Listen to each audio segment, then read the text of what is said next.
بسم اللہ الرحمن الرحیم۔ بہت شکریہ جناب چیئرمین، بڑی تفصیل سے تمام پہلوؤں پہ بات ہو گئی ہے۔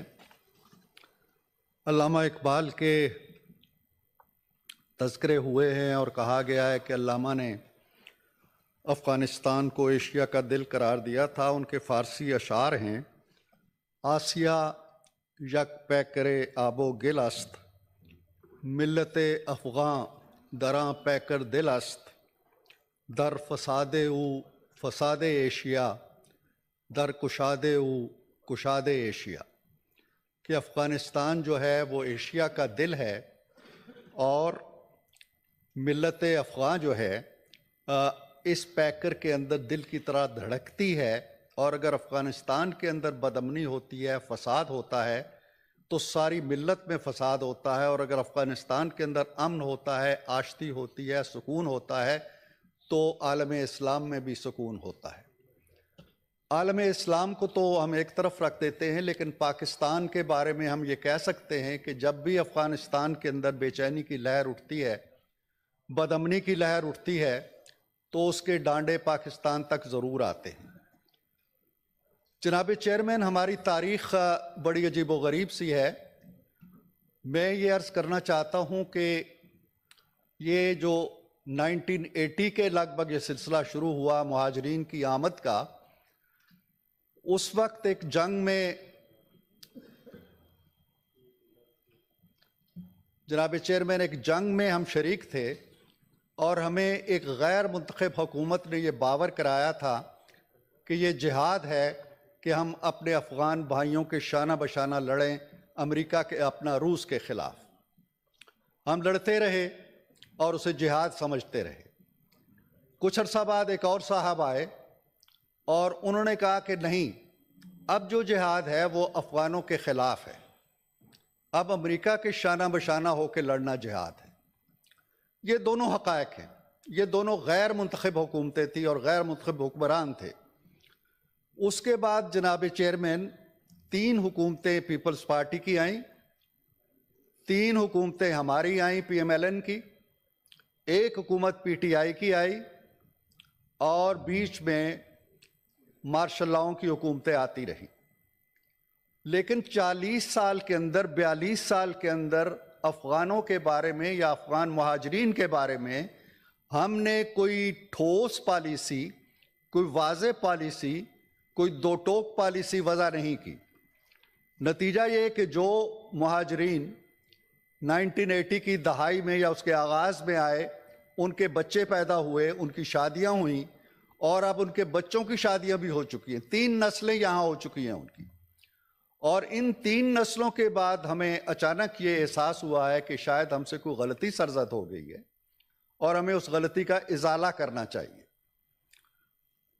معاملہ یہ ہے، ابھی میرے ایک بھائی نے کہا، دلاور خان نے، کہ جی ہم امریکہ میں جائیں تو ایک دن ویزا اوور ہو جائے تو ہمیں نکال دیتے ہیں، دبئی میں جائیں تو یہی ہوتا ہے، برطانیہ میں جائیں تو یہی ہوتا ہے۔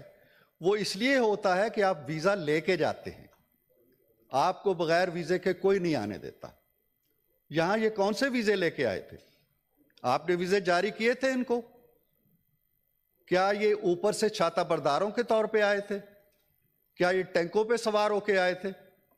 اس وقت تو آپ نے بائیں کشادہ کی، کہا کہ ہم انصار ہیں، ہم ان کو ویلکم کرتے ہیں، یہ ہمارے بھائی ہیں۔ اخوت کا مظاہر، اسلامی اخوت کا بڑا چرچا ہوا۔ ٹھیک ہے، بڑی اچھی بات ہے۔ آج وہ اسلامی اخوت مر گئی ہے۔ چلیں، یہ درست ہے کہ ہمیں جو غیر رجسٹرڈ افغان ہیں انہیں نہیں یہاں رہنے کی اجازت دینی چاہیے، مان لیا، اچھی بات ہے، اور کوئی ملک بھی اجازت نہیں دیتا، ہمیں بھی نہیں دینی چاہیے۔ لیکن اس غیر رجسٹرڈ کا تعین کرنے کے لیے کوئی میکنزم تو بنائیں، کوئی مشینری تو بنائیں۔ مجھے آپ نے پکڑ لیا، تھانے دار کے حوالے کر دیا، علاقے کا تھانہ دار ہے، اس کے سپاہی ہیں، وہ ڈنڈے لے کے پھر رہے ہیں، ہاں جی تم بھی نکلو، تم بھی نکلو، تم بھی نکلو۔ کوئی ٹریبونل ہی بنا دیں، ملک کے اندر کوئی 10 12 15 20 ٹریبونل بنا دیں کہ مجھے پکڑیں تو میں اس کے سامنے چلا جاؤں جی کہ یہ میرا کاغذ ہے، مجھے تنگ کر رہے ہیں۔ کہیں تو کوئی انصاف کا دروازہ رکھے۔ یہ بھیڑیں نہیں ہیں، بکریاں نہیں ہیں جو ہمارے گلوں میں بندھی ہوئی ہیں۔ اور ہم نے ڈنڈے مار کے انہیں نکال دیا کہ جی چلو جاؤ. ایسا نہیں ہونا چاہیے. اور یہ ان دنوں آپ کر رہے ہیں جب غازہ کے اندر یہ قیامت آئی ہوئی ہے. غازہ کے لیے ہم مرے جا رہے ہیں, روز نوحے پڑھتے ہیں, روز تقریریں کرتے ہیں. اپنا یہ حال ہے کہ ان مسکینوں کو اور ان غریبوں کو جن کے گھروں میں کچھ نہیں ہے, کسی نے ٹرنک لادا ہوا ہے, کسی نے چارپائی لادی ہوئی ہے, کسی نے بستر باندھا ہوا ہے, بچے رو رہے ہیں کہ کہاں جا رہے ہیں. یار کچھ خدا کا خوف کریں. آپ ضرور کریں لیکن کوئی میکنزم بنائیں یار. یہ ہاؤس تو موجود تھا نا, اسی ہاؤس میں آ جاتے آپ کہ جی ہم یہ کرنا چاہتے ہیں, 8-10 سینیٹرز ہمیں دے دیں جو مل بیٹھ کے ہم اس پہ بات کریں. میں اپنے چھوٹے بھائی, جس کو میں بھائی کم اور بیٹا زیادہ کہتا ہوں, مفتی صاحب کو, میں ان سے کہوں گا کہ ان کی انٹینشنز پہ ہمیں کوئی شک نہیں ہے.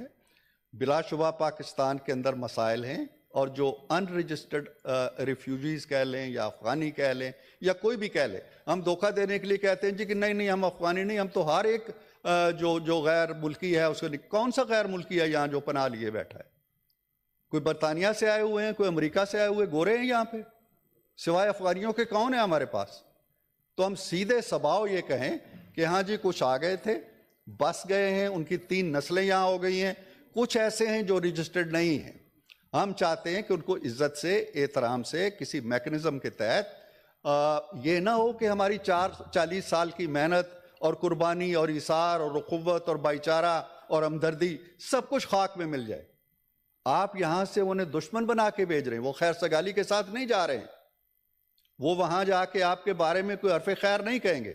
ادھر سے جب آپ نے یہ کیا, ڈار صاحب نے بجا طور پہ اشارہ کیا ہے کہ جب آپ 50-60 ہزار پاکستانیوں کو, یہ پاکستانی ہیں, طالبان نے کہا جی کہ ہماری حکومت بن گئی, ان کو لے جاؤ, اور بقول سابق وزیر اعظم کے ان میں 5-6 ہزار ایسے تھے جو ہارڈنڈ کرمنلز تھے, ان کو بھی ہم لے آئے. تو جب آپ اپنے لوگ لا رہے تھے تو اس وقت یہ بات کرتے جی کہ آپ اپنے لے جائیں, ہم اپنے لے جاتے ہیں. اس وقت تو آپ نہیں بولے. اب آ کے اچانک یہ سلسلہ شروع ہو گیا ہے.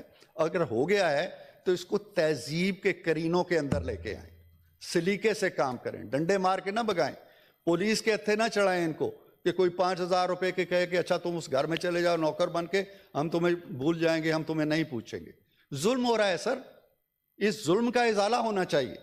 آپ ایک کام اچھے طریقے سے بھی کر سکتے ہیں اور خوش اسلوبی سے بھی کر سکتے ہیں, اور دنیا بھر میں آپ رسوائی بھی عالمی ادارے بھی آپ کو کہہ رہے ہیں کہ آپ کیا کر رہے ہیں. تو اس لیے گزارش صرف اتنی ہے کہ یہ کام ضرور کریں, لیکن سلیقے اور کرینے سے اور انسانی تہذیب کے حدود کے اندر رہتے ہوئے کریں.